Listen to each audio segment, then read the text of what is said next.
We're going to take a look at a technique to help you if you're having some formatting issues and you can't figure out what's going on. If things won't go where you want them to, you hit return and things jump around, I'm going to show you a trick to fix that. Now, if we look at this paper, it looks pretty good. Things are lined up. There might be something going on with the numbering right here. We've got some hyperlinks in there. Those seem to be correct, but I'm going to just see what happens if I go up here and click the Reveal Formatting button. It's a backwards P. It's a paragraph indicator.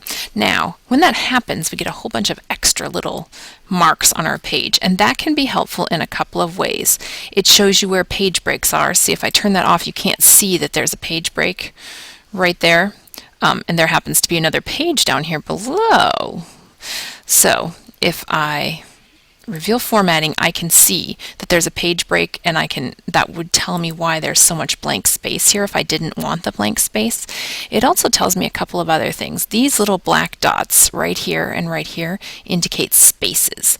So instead of centering the text right here, you'll see this is not centered. And I can tell that it's not centered because of the button up here, but if I reveal formatting, it's a pretty quick way to tell.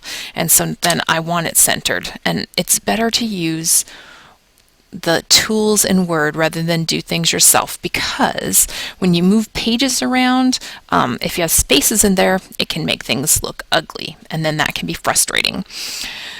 Also, if you have a document that lasts a long time as it goes through changes in Word, when Word upgrades from like 2003 to 2007, those extra pieces of information in there can cause problems. So right here I see the person didn't tab over, they put in spaces. So I'm going to take out the spaces and put a tab in. And then I see more spaces here. Just to clean it up, I'm going to take those out. Sometimes there's extra spaces at the end of a document. That can happen occasionally. This is actually one that's already pretty clean, but it had some formatting in it I wanted to show you. So if I go right here, you see how these numbers don't light up?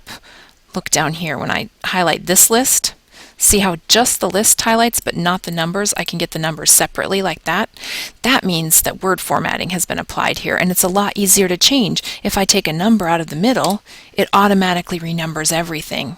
See, if I take this one out, it automatically takes the whole thing out, or 9. Whew. We'll move everything up so there's only 15 down here, okay? But up here, that's not the case. These are hand numbered, and it makes it a lot more awkward to work with. So I'm going to take those numbers out because they're not working for me. And then this whole list is supposed to be numbered. Actually, it's supposed to have bullets of this format. So I'm going to put those in. Then, if they're in Word, it makes it really easy to modify. I can change them to black bullets. I can change them to round little circle bullets.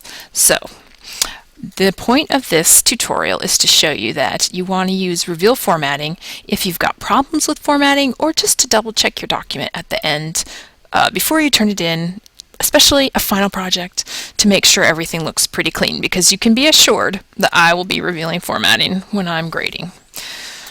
Good luck!